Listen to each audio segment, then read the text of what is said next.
J'ai demandé à l'IA quelle quantité d'alcool reste dans un gâteau une fois qu'il est cuit ou dans des crêpes par exemple. On met du rhum, on met de la bière, on met du vin, etc.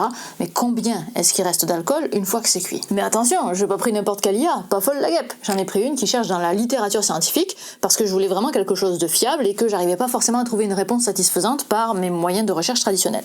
On regarde. L'IA me répond alors qu'il reste 11% d'alcool dans un sponge cake. Cool, mais moi j'ai des réflexes. Je vais toujours voir la source primaire pour comprendre un petit peu le contexte. Souvent d'expérience, il y a toujours des détails qui changent un peu l'interprétation dont on peut avoir sur une information. Bref, je me méfie.